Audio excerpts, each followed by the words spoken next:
Amigos, y un tribunal ordenó el desalojo del consulado de la República Dominicana en Madrid tras protestas de los vecinos residentes en el mismo edificio. Amigos, y el embajador de España confirmó que el consulado dominicano en Madrid busca lugar donde mudarse. También, amigos, el Colegio de Cirujanos dice que la resolución del Consejo Nacional de la Seguridad Social no atiende los reclamos de los médicos y alegan que la nueva medida premia a las ARS. También, amigos, hoy, último domingo de enero, se celebra el Día Mundial de la Lepra. Amigos, ¿saben ustedes que transmitimos a través de Caravisión, canales 26 de Claro, Altiz y 22 de Arte? Y que estamos en todas las redes sociales, amigos. Estamos en Instagram como Ricardo Opelman, todo juntito. Instagram, @consultapar. Estamos en nuestra dirección electrónica, consultaparticipativa@gmail.com. En Twitter, @consultapar.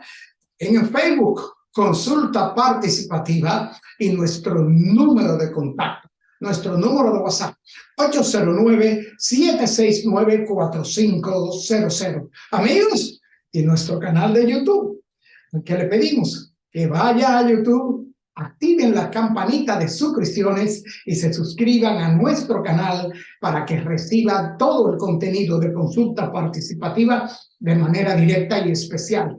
Amigos, y como siempre, agradecerle a todos ustedes aquí en el país que nos sintonizan en día domingo, esta hora de familia de 12 a 1 de la tarde, y a todos los amigos allende los mares que nos sintonizan en más de 18 países de toda Latinoamérica y Estados Unidos y nos reportan. Consulta Participativa, nos hacen sugerencias sobre temas y también, amigos, nos saludan por los profesionales de la medicina que consultamos y por los temas que llevamos y sometemos a la consideración de todos ustedes. Amigos, nosotros vamos a una pequeña pausa y retornamos de inmediato con nuestros comentarios.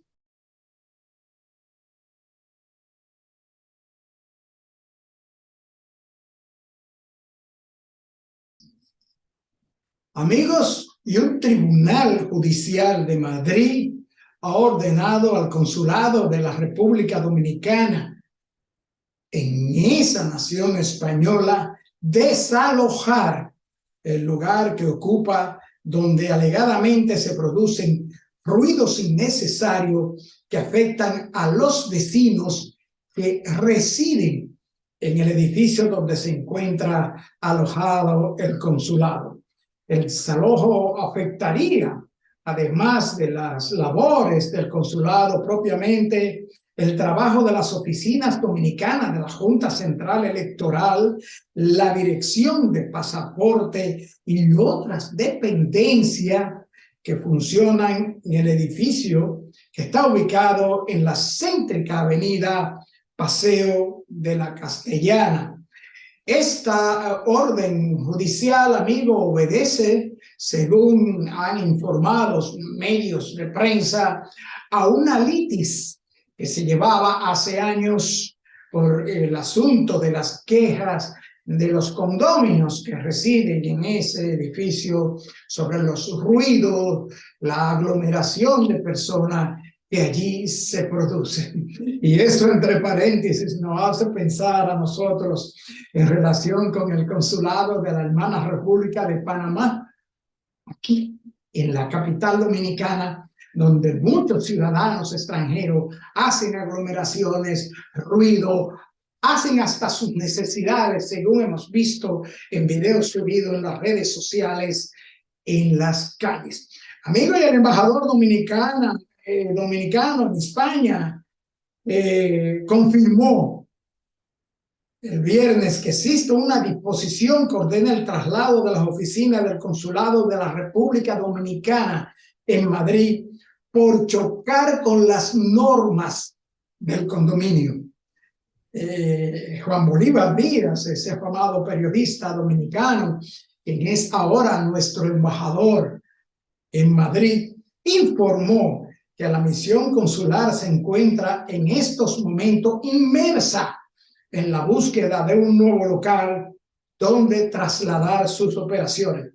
Precisó que la orden de traslado está contenida en una resolución municipal como resultado de las constantes quejas de residentes e inquilinos del edificio donde actualmente funciona en la avenida Paseo de la Castellana.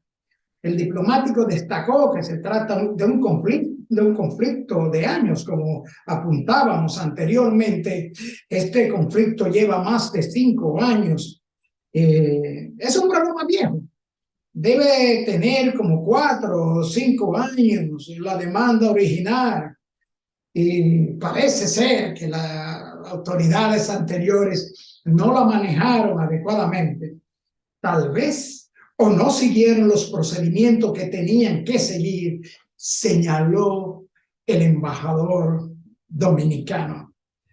A propósito, el cónsul dominicano en Madrid, Miguel Vázquez Peña, indicó también el viernes que el cuerpo consular será de manera voluntaria y armónica del local donde actualmente opera en España, y precisó que desde el inicio de su gestión emprendió la búsqueda de nuevas oficinas a los fines de hacer más eficientes los servicios que allí se brindan.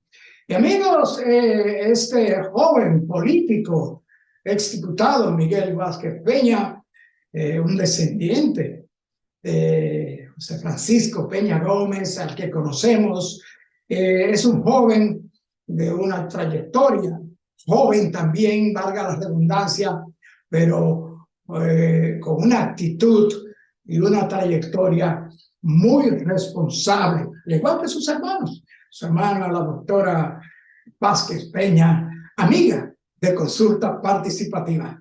Amigo del Colegio Dominicano de Cirujanos, es la primera sociedad médica especializada en pronunciarse luego de que en el día del jueves pasado el Consejo Nacional de la Seguridad Social emitiera la resolución 563-01 que establece aumentos a los honorarios médicos y mayor cobertura para los internamientos. A través de un comunicado de prensa firmado por su junta directiva, la entidad explicó que los cambios anunciados por el Consejo Nacional de la Seguridad Social son fruto de un acuerdo del cual la Sociedad Médica Especializada y el Colegio Médico Dominicano no participó. Por tanto, no lo aceptan. Los cirujanos, presididos por el doctor Leonardo Brito, aseguran que los reclamos que estaban haciendo no fueron atendidos. Se recuerda que durante una reunión extraordinaria el jueves, el Consejo Nacional de la Seguridad Social aprobó un incremento de un 20% a los honorarios médicos concernientes a procedimientos y un 50% en las consultas de internamiento. Este incremento representa un aumento de más de 2.700 millones de pesos al año, que serían recibidos por los médicos a partir de febrero de 2023. Asimismo, el SNSS decidió aumentar un 7% a las tarifas por concepto de exámenes y pruebas diagnósticas, lo cual representaría 1.200 millones de pesos al año y un 15% por el uso de sala, equipos y habitaciones en clínicas y hospitales. En el documento, los cirujanos alegan que la institución rectora y supervisora del sistema dominicano de seguridad social, en lugar de pedirle sacrificio y disminución de ganancias a las intermediarias, las ARS, a los fines de atender los justos reclamos que le hacía el Consejo Nacional de la Seguridad Social, lejos de esto, las ha premiado.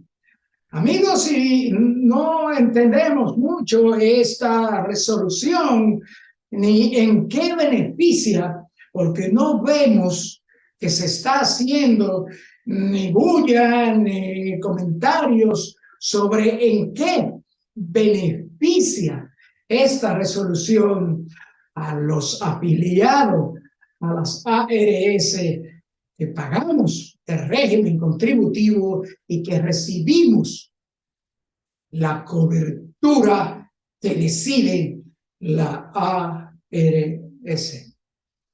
Amigos, hasta aquí nuestro comentario de hoy y les invitamos a que nos acompañen en nuestra consulta central, donde estaremos hablando con la doctora Marica Pérez, neumóloga internista. Volvemos de inmediato con nuestra consulta central.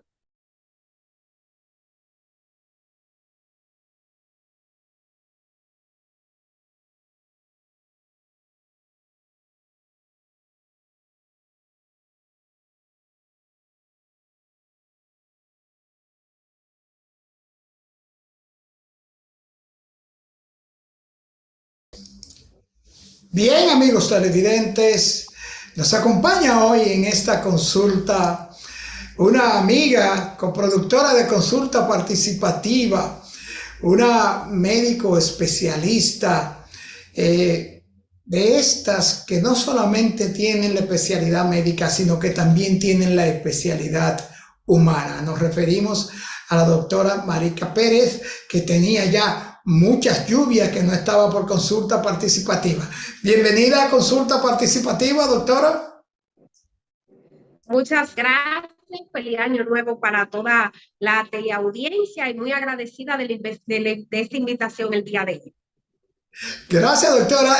Los agradecidos somos nosotros, que usted pues no pudo poner en su agenda y sacar este tiempo para orientar a los amigos de Consulta Participativa en todo lo que tiene que ver su especialidad, la neumología y el asunto de esta cantidad de nuevos virus y de infecciones respiratorias.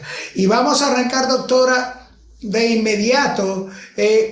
Primero, las neumonías, doctora, dentro de las enfermedades respiratorias, ¿son las enfermedades más comunes los problemas de neumonía? Sí, realmente las enfermedades respiratorias de tipo infeccioso son de las principales causas que van a llevar a un paciente tanto a la emergencia como a la consulta. No solamente neumonías, también las bronquitis y las infecciones virales. Pero vemos que en este periodo invernal hay un incremento importante de estas infecciones respiratorias. Principalmente, ¿verdad? Ahora el auge de las influencias, tanto de tipo A, tipo B, y COVID-19 y las neumonías bacterianas. Claro que sí.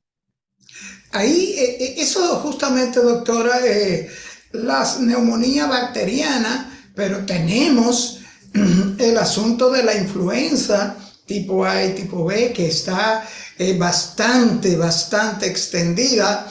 Y también tenemos estas secuelas, estas afecciones pulmonares por el COVID-19.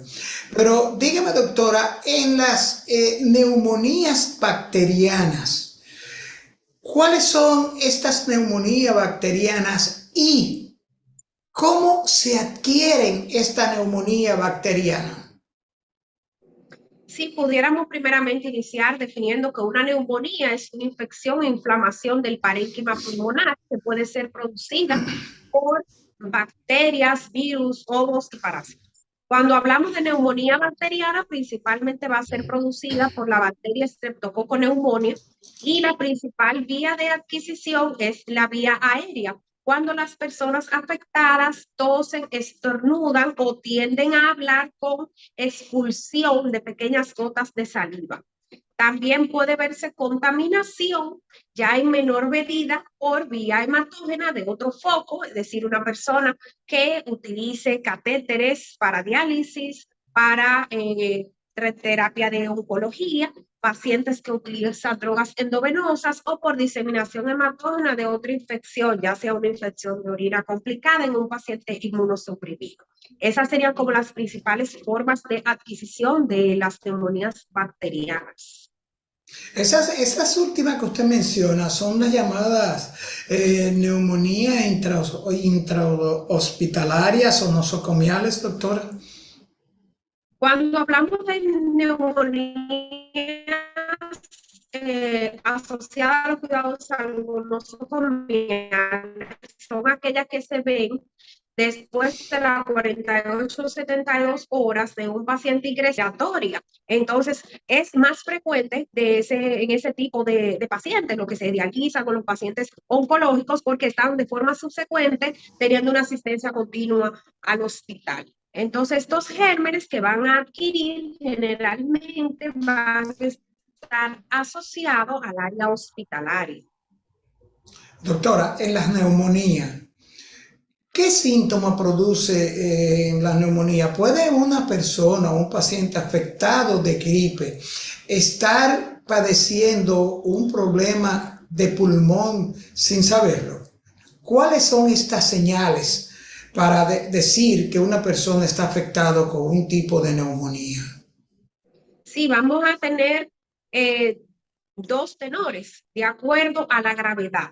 Podemos tener casos leves donde el paciente va a tener fiebre, que es un aumento en la temperatura, va a tener tos, que puede ser con flema o irritativa y seca, malestar general, un paciente con debilidad, un paciente que va a estar expulsando flema, catarro, generalmente con un color amarillento.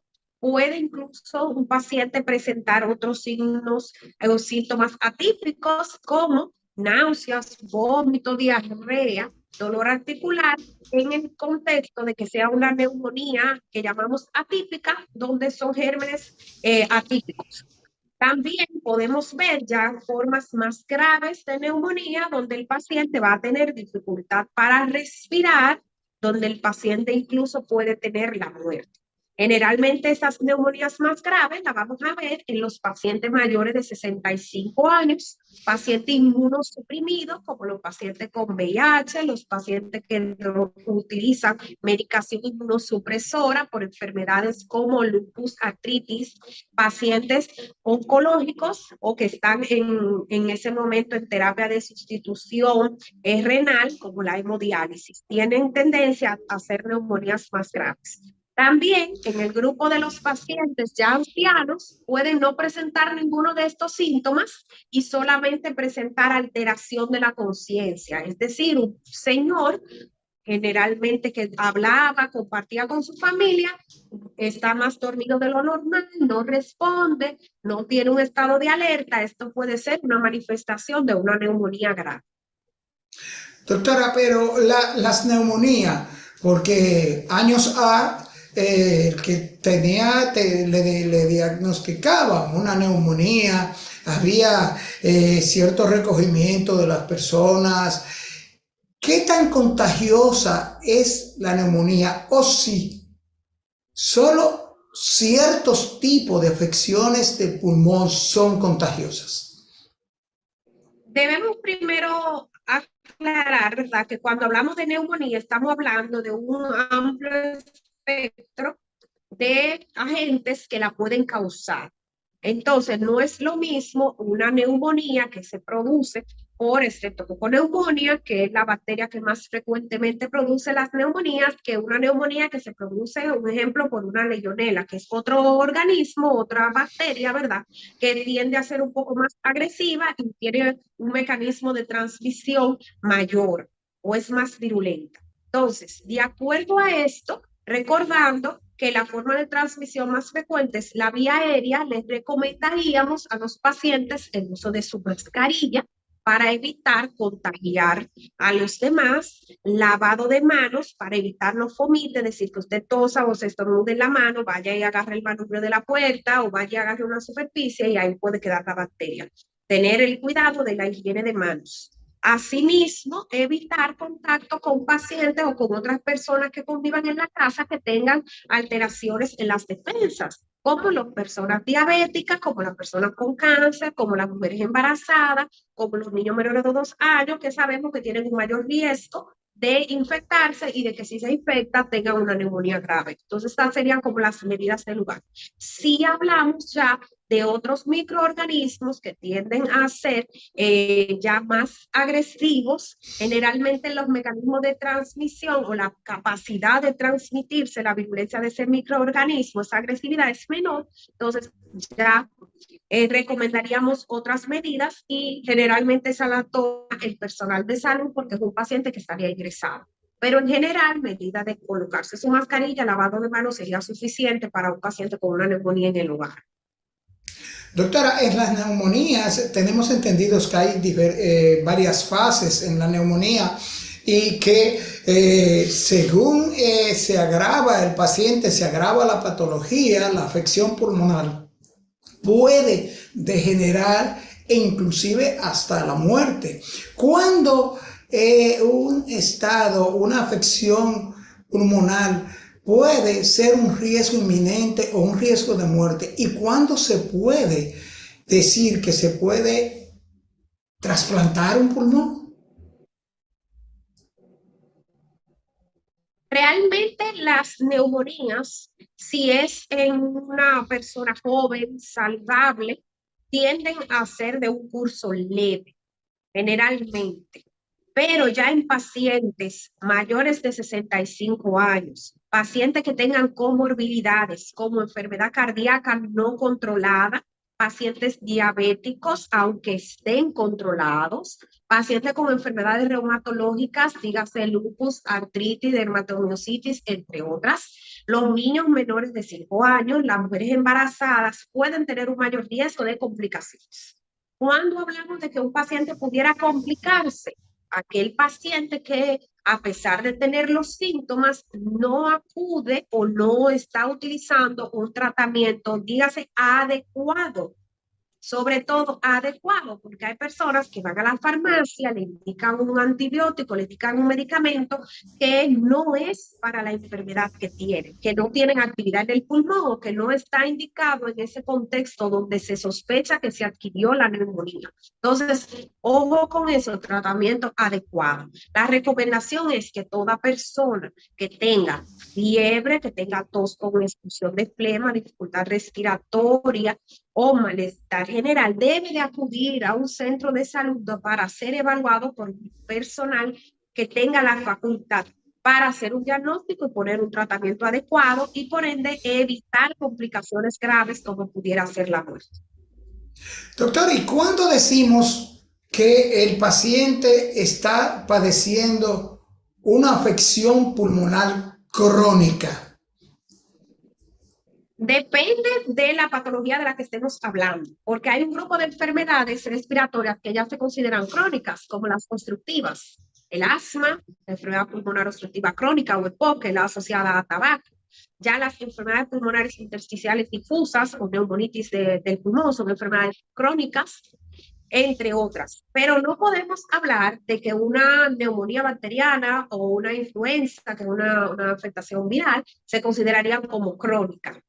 Ya las complicaciones a largo plazo, como vimos en el COVID, que podía dejar datos de fibrosis pulmonar en algunos pacientes, pacientes que queden con bronquiectasias, que es un daño al bronquio irreversible. Entonces, ahí pudiéramos hablar de secuelas o consecuencias que pudieran ser crónicas de una neumonía, pero realmente una neumonía bacteriana como tal no pudiéramos hablar en ese momento de que es algo crónico, sino algo agudo, porque si no se trata, el paciente o muere o mejora solo por curso natural o deja una secuela.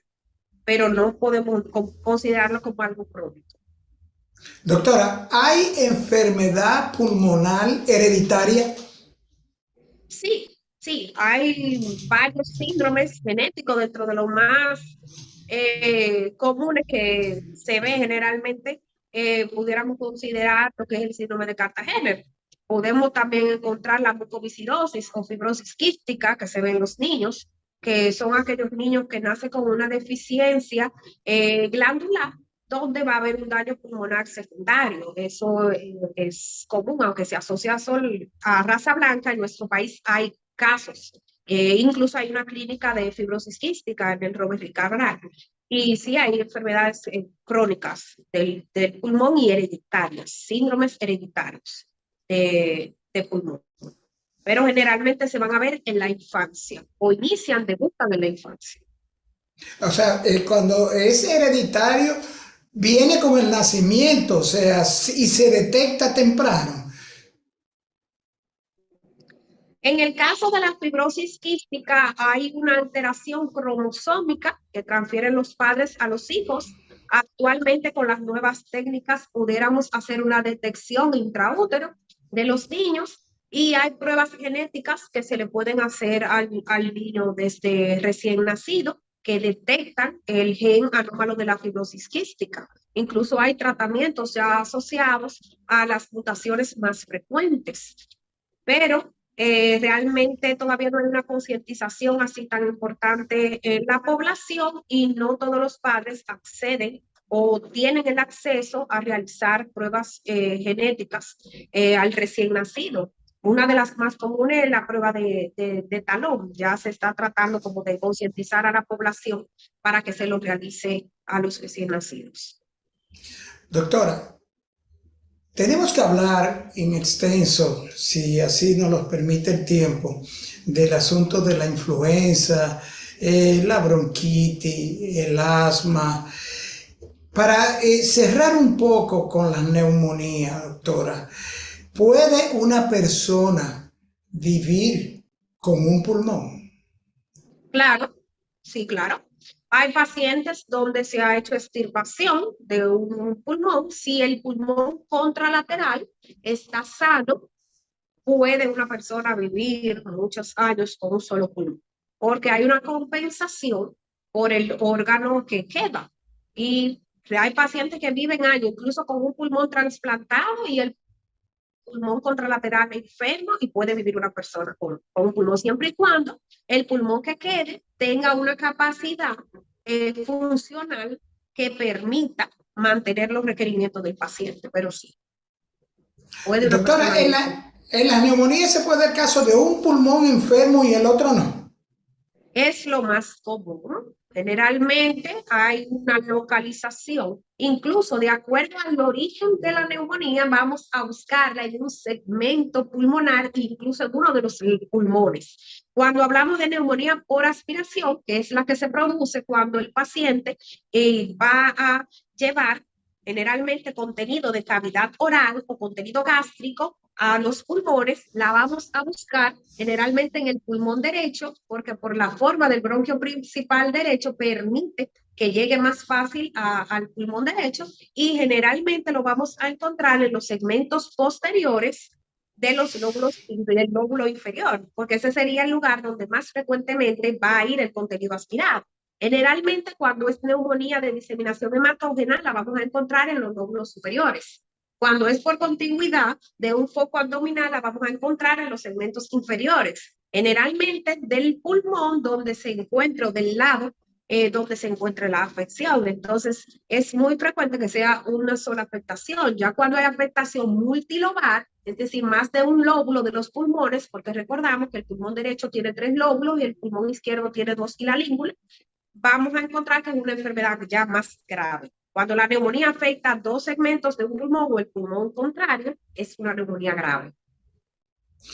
Doctora, influenza, bronquitis, asma y los daños y lesiones periféricas producidas por el COVID a nivel pulmonar.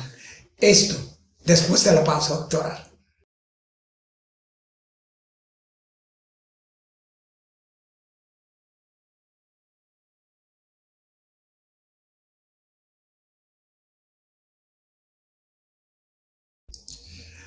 Doctora, antes de irnos a la pausa, le dejaba la inquietud del asunto de los daños periféricos y las afecciones pulmonares provocadas por el COVID-19, aún después de el paciente o la persona haber padecido el COVID hace 6 meses, 9 meses, y le decía de un pariente que falleció, un joven de unos 27, 28 años, a causa de daño pulmonar por el COVID.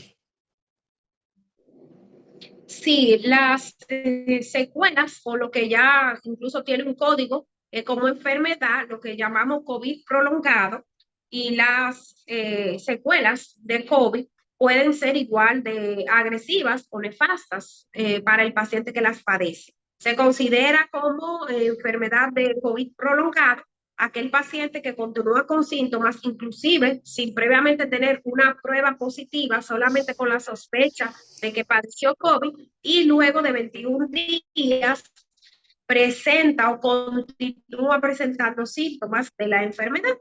En estos casos podemos ver pacientes que tienen caída importante del pelo, alteraciones neurológicas como insomnio, olvidos, dolor de cabeza, puede haber dolor articular, pacientes que tengan empeoramiento de sus enfermedades de base, sobre todo enfermedades cardíacas, pacientes que tienen fatiga crónica, que es aquella debilidad o cansancio al hacer sus actividades, manifestaciones gastrointestinales, náuseas, vómito, diarrea, disfunción eréctil, afectación del flujo de lo que sería el ciclo menstrual en las mujeres, múltiples patologías que se han asociado a COVID prolongado o secuelas de COVID. También podemos ver pacientes que quedan con afectación intersticial pulmonar, pero tienen una tendencia a la mejoría o es lo que se ha observado. Recordar que tenemos una enfermedad nueva en la cual cada día van a salir nuevos estudios, nuevas investigaciones, y lo que es la verdad de hoy va a ser la mentira de mañana.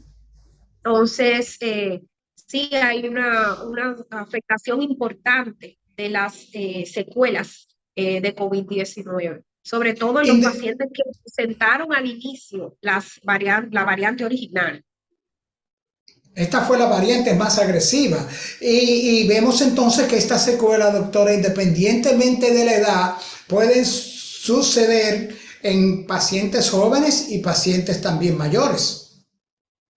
Sí, se asocia mucho a otros factores como obesidad, utilización de tabaco, enfermedades comórbidas como diabetes, hipertensión en el embarazo. Realmente con COVID no está dicha la última palabra. Cada día vamos a ver, de acuerdo a las nuevas investigaciones, incluso retroactivas, que descubrimos nuevas cosas de esta enfermedad, porque esto ha sido o continúa siendo un enigma a nivel mundial en todo el personal de salud. Doctora, la influenza, que ha hecho un ciclón batatero, como dicen.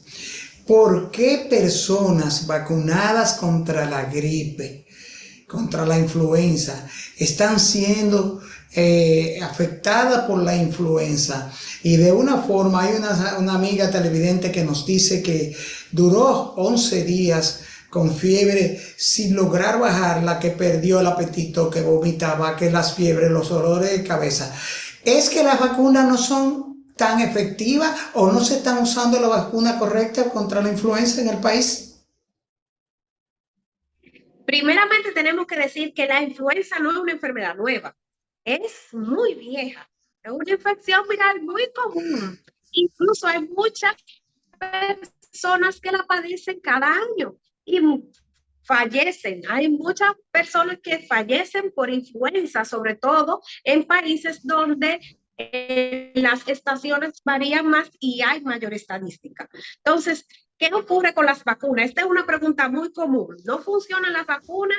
Porque a pesar de que tengo la vacuna, me dio influenza, o después que me dio la vacuna fue que me dio influenza.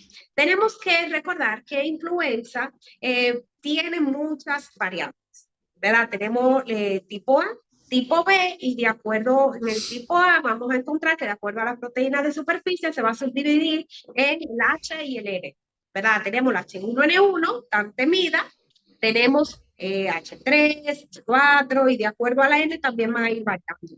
¿Qué pasa? Las vacunas se estiman de acuerdo a las variantes que se considera que van a estar circulantes en la próxima estación donde hay mayor incremento. A partir de octubre, ¿verdad? Comenzamos a vacunar, pero pensando en cuáles van a ser las que van a estar circulantes para ese año. Entonces, como quien dice, estamos haciendo una apuesta de cuáles van a estar ese año y esa vamos a vacunar. Por eso la eficacia de las vacunas se acepta entre un 60-70%, porque en sí te va a proteger de las variantes que tiene esa vacuna. Si anda otra circulante o mutó o varió, usted se va a enfermar y te va a proteger de las más graves. Aunque te dé la influenza, aunque tenga varios días los síntomas, no te va a dar la que se considera que te pueden matar.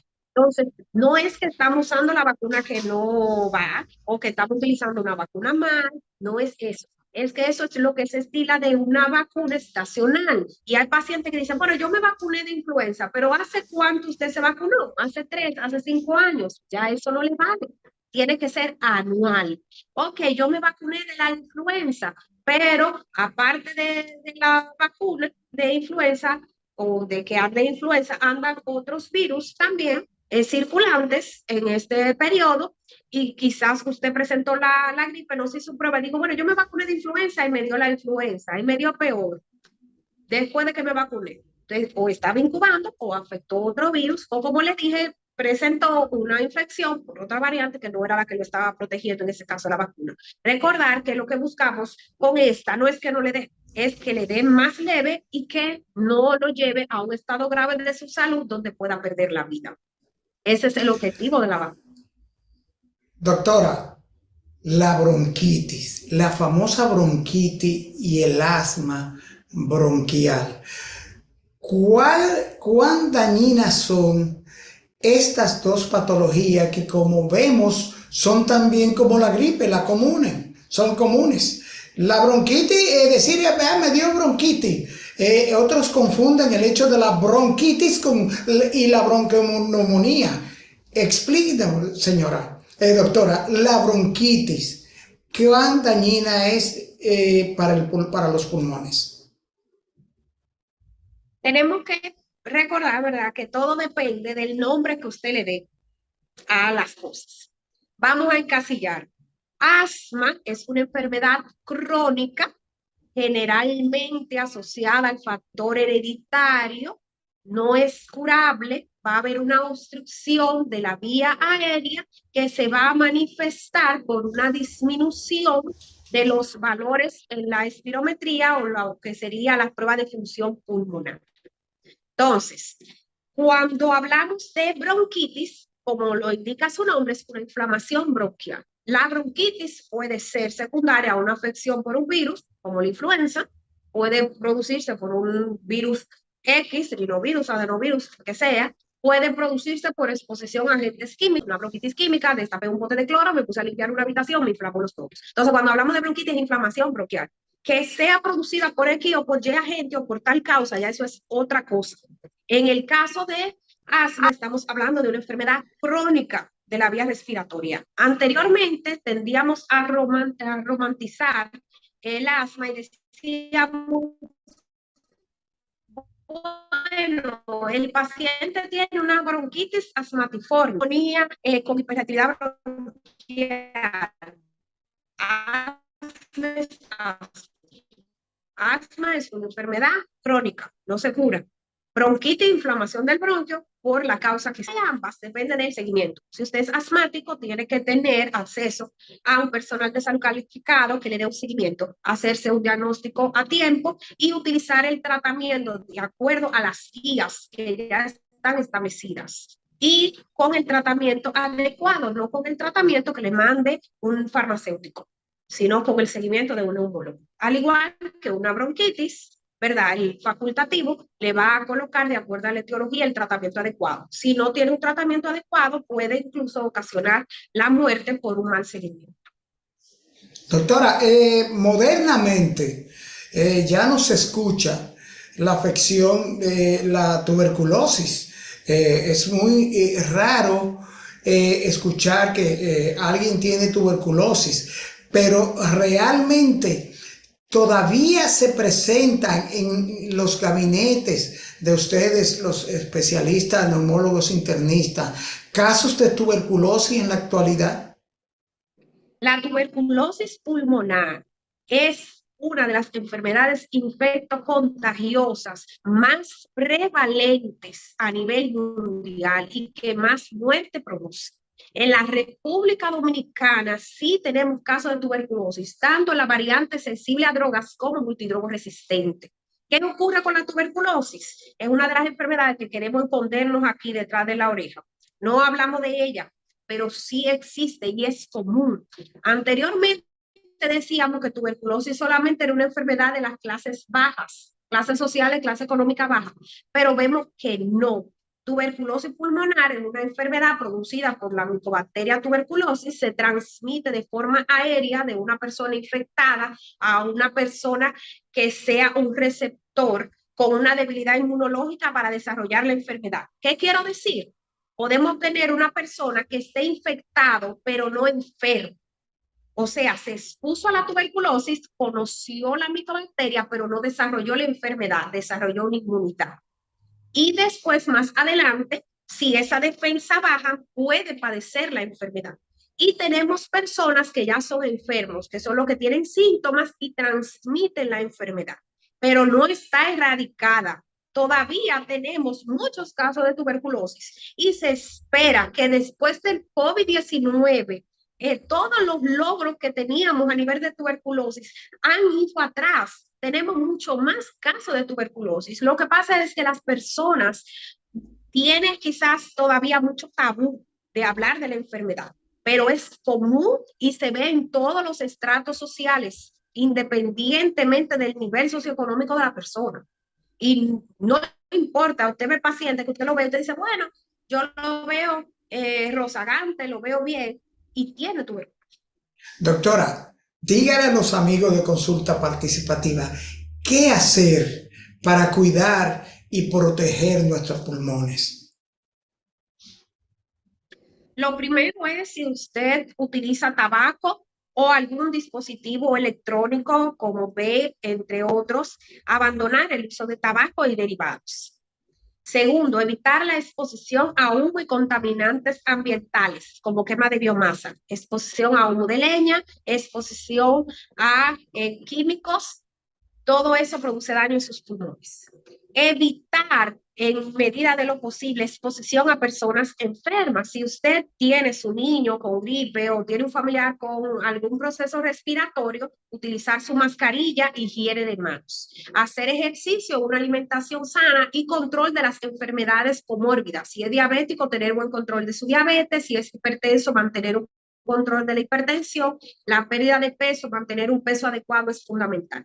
Ya en los pacientes que tienen enfermedades respiratorias, los pacientes asmáticos, utilizar sus inhaladores y control de las enfermedades comórbidas, como el reflujo gastroesofágico, entre otros. Y si tiene algún síntoma respiratorio, acudir a su neumólogo de confianza. Doctora, se nos acabó el tiempo, pero dígale a los amigos de Consulta Participativa cómo contactan a la doctora Marica Pérez. Sí, yo estoy en la ciudad de San Francisco de Macorís, en el Centro Médico Siglo XXI, del 725-1260 o por mis redes sociales, doctora Marica Pérez, en Instagram, Facebook y Twitter, para servirles. Bien, doctora, gracias del alma por conceder nuestra consulta y por sacar tiempo de su agenda, que sabemos que usted está siempre apresurada por la cantidad de pacientes que le visitan. Gracias del alma, y de más está decirle que las puertas de Consulta Participativa están siempre abiertas. Gracias. Bye, doctora, gracias. Bien, amigos televidentes, después de esta interesantísima consulta con la doctora Marica Pérez, neumóloga internista, solo nos resta darle las gracias a todos ustedes por acompañarnos y, como siempre, hacerle una pequeña exhortación A todos ustedes, amigos que nos siguen, por favor, mantengamos el lavado de mano, la mascarilla, distancia en la medida de lo posible. Hemos visto cómo han caído los contagios del COVID gracias al divino nueva vez y al esfuerzo que hacen las autoridades, pero necesitamos y recomendamos que usted y yo seamos parte del equipo que trabaja por la salud de todos. Amigos televidentes, nos vemos en la próxima consulta.